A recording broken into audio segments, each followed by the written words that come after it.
Et ce n'est pas la peine de consommer exclusivement des boissons sportives spéciales. Le jus de cerise prendra soin de toi après ton sport. Il est excellent pour réduire les douleurs musculaires qui commencent généralement un jour ou deux après l'entraînement. Le 3e jour, on a l'impression de pouvoir à peine bouger. Le jus de cerise est plein de minéraux, de vitamines et d'antioxydants. Les antioxydants sont des éléments qui protègent les cellules de notre corps contre les radicaux libres, des molécules qui piquent les électrons de nos cellules et les endommagent. Le jus de cerise griotte est également riche en anthocyanes, surtout si on le compare aux autres jus de cerise. C'est la raison pour laquelle il a un goût plus acide et qu'il est responsable de la couleur rouge vif du fruit. Ce composant est important en raison de ses caractéristiques anti-inflammatoires. L'inflammation que nous ressentons dans nos muscles après une séance d'entraînement signale à notre corps qu'il doit entamer le processus de réparation. C'est là que le jus de griotte peut aider tes muscles à récupérer plus rapidement et à prévenir la perte de force. Tu peux le prendre avant et après l'entraînement. Reste hydraté, surtout si tu as fait une séance d'entraînement assez intense où tu as beaucoup transpiré. Lorsque tu réapprovisionnes tes niveaux de liquide, tu redonnes automatiquement de la force à ton corps, tu améliores la souplesse de tes muscles et tu réduis les courbatures. Il est logique de s'hydrater pour permettre à tes muscles de se développer et de récupérer. Après tout, notre corps est composé à 70% d'eau. Outre le jus de cerise acide, tu peux opter pour de l'eau simple, du thé noir ou vert, de l'eau de coco, du lait au chocolat ou une boisson sportive pauvre en sucre. Ces types de boissons contiennent des électrolytes qui sont des éléments qui vont soulager tes muscles. Cela semble évident, mais oui, le régime alimentaire est essentiel. Ne saute pas les repas, même si tu veux perdre du poids, car tu risques de perdre des muscles de cette façon.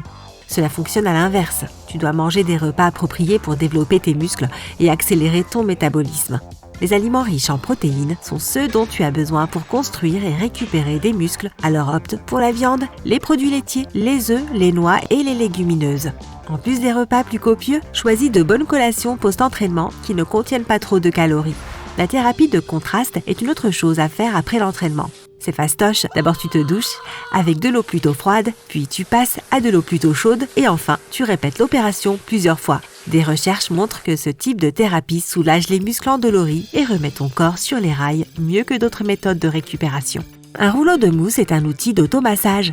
Une étude a prouvé que les athlètes qui utilisaient un rouleau de massage pour leur ischio-jambier après des séries et des répétitions de powerlifting avaient moins de problèmes de douleurs musculaires que ceux qui ne le faisaient pas.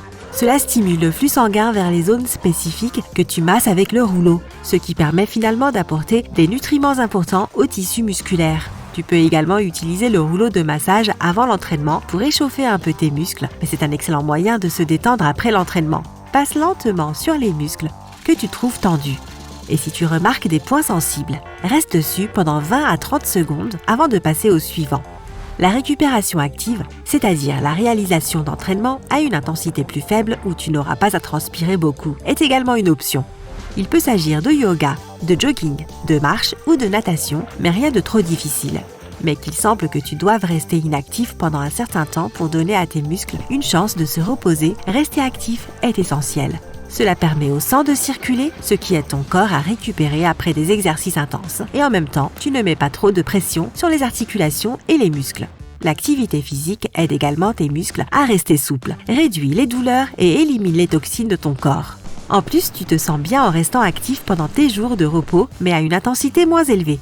Et le nettoyage de ton appart est aussi une sorte d'entraînement de faible intensité. Alors mets ta musique préférée et c'est parti! Un bureau debout contribuera grandement à tes séances d'entraînement régulières. Puisque tu as déjà commencé à faire de l'exercice, ne t'autorise pas à être paresseux pour le reste de ta journée. Si tu es trop souvent assis pendant la journée ou au travail, envisage un bureau debout pour améliorer ta posture. Essaie de faire des trucs amusants, comme des poiriers. Ouais, toi d'abord. Bien sûr, tu devras d'abord le faire contre le mur et ce ne sera pas parfait. Mais tu pourras suivre tes règles au fil du temps et tester ta force et ta mobilité. Douche-toi et change de vêtements après avoir terminé ton sport pour éviter les germes. Notre corps possède une couche protectrice huileuse appelée sébum. Quand elle se combine aux cellules mortes de la peau, elle peut obstruer tes follicules pileux. Alors ne reste pas trop longtemps dans tes fringues pleines de sueur. Échauffe-toi bien pour éviter des blessures et prépare ton corps à des activités physiques intenses. Lorsque tu échauffes ton corps, concentre-toi d'abord sur les groupes de muscles les plus importants, comme par exemple les ischio-jambiers. Commence par un rythme faible et lent, en augmentant progressivement la dynamique et en allant plus vite et plus intensément. Tu peux commencer par 5 minutes d'activité de faible intensité comme le jogging sur place, la marche, le vélo ou des exercices de cardio comme les jumping jacks. En Suède, on les appelle les jumping jacks. Après avoir fait cela, ton corps devrait se sentir chaud, plein d'énergie, les articulations plus souples et te voilà prêt pour la séance d'entraînement. N'oublie pas un bon étirement. Il s'effectue après la séance d'entraînement quand ton corps est déjà chaud. Maintenant, tu veux le refroidir doucement. Aussi, l'amplitude des mouvements est plus grande. Il est très tentant de ne pas le faire, surtout si tu manques de temps après une longue séance d'entraînement. Pourtant, les étirements réduisent les tensions dans tes muscles et augmentent ta souplesse. Tu peux suivre l'amplitude de tes mouvements de manière à déplacer tes articulations dans une direction normale et voir où tu t'arrêtes. Puis la comparer avec la position où tu t'arrêteras après un mois de pratique régulière des étirements. Les étirements préparent également tes muscles pour la séance d'entraînement suivante, qu'elle ait lieu le lendemain ou quelques jours plus tard. Prévois 10 minutes d'étirement pour chaque heure d'entraînement et essaye de cibler la plupart des groupes musculaires que tu as utilisés pendant la séance. Étire chacun d'entre eux pendant 20 à 30 secondes et fais attention si tu ne te sens pas bien. Ralentis et ne force pas. Pour un étirement des ischio-jambiers, assieds-toi bien sur le sol, allonge ta jambe droite devant toi en la gardant droite. Plie la jambe gauche de sorte que ton pied gauche touche ton genou droit. Penche-toi maintenant en avant et essaye d'atteindre tes orteils avec ta main droite pour étirer les ischio-jambiers. Si tu n'y arrives pas, tiens ton tibia à la place. Essaye d'aller un peu plus loin à chaque fois que tu fais cet exercice et penche tout ton torse en avant, pas seulement tes épaules. Fais de même avec la jambe gauche. Pour un étirement du fessier, tu dois toujours être au sol. Plie ta jambe droite et garde le pied gauche à plat sur le sol. Croise la jambe droite sur la cuisse gauche et maintiens cette position.